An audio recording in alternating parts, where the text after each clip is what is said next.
कांग्रेस विधायक आरिफ मसूद विधायक रहेंगे या नहीं, ये गुत्थी 3 जनवरी को सुलझेगी।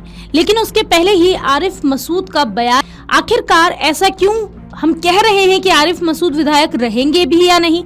आइए पूरा मामला क्या है जानते हैं और साथ ही ये भी जानते हैं कि इस पूरे मामले पर आरिफ मसूद का क्या कहना है।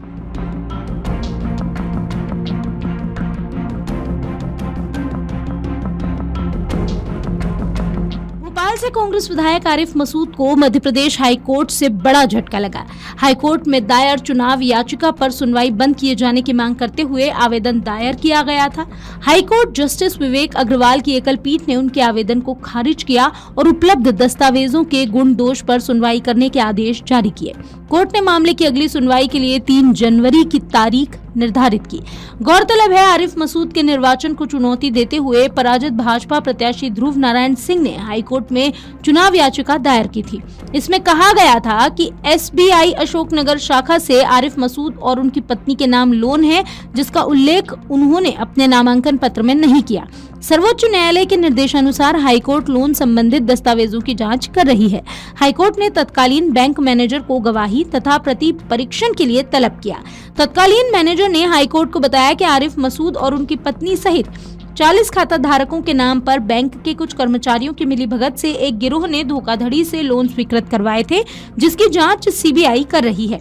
बैंक मैनेजर ने अपने बयान में कहा कि आरिफ मसूद और उनकी पत्नी के नाम पर लोन प्रविष्टि बैंक रिकॉर्ड में नहीं है और खाते को NPA कर दिया गया। बैंक मैनेजर ने बताया कि उन्हें भ्रमित कर उनसे रिकवरी लेटर पर हस्ताक्षर करवाए गए थे।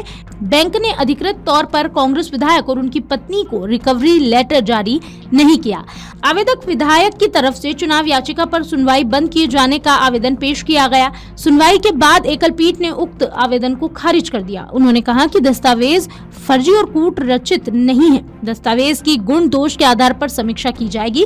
विधायक आरिफ मसूद की तरफ से वरिष्ठ अधिवक्ता अजय गुप्ता और याचिकाकर्ता की तरफ से वरिष्ठ अधिवक्ता अजय मिश्रा उपस्थित हुए। आइए अब ये भी जान लेते हैं कि इस पूरे मामले पर आरिफ मसूद का क्या कहना है।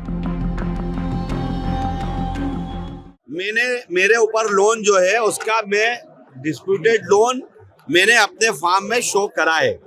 जो इलेक्शन का मैंने फॉर्म भरा है उसमें डिस्प्यूटेड कॉलम में मैंने भरा है, एक वो देख लिया जाए। दूसरा, बैंक मैनेजर ने एक लेटर जारी करा जो मेरे को जारी नहीं हुआ, ना मुझे मिला।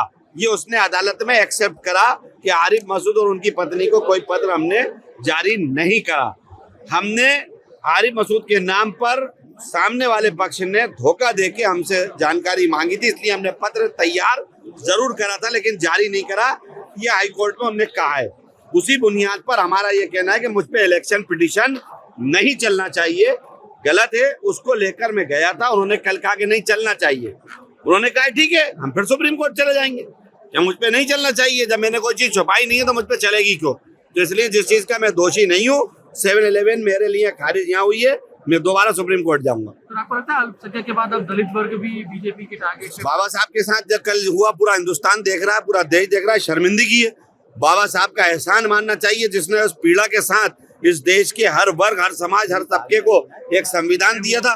उसका आदर करना चाहिए, उसका एहसान मानना चाहिए और गृह मंत्री को समझना चाहिए कि वो किसके लिए भाषा का प्रयोग कर रहे हैं, जिसकी वजह से आज आप वहाँ खड़े।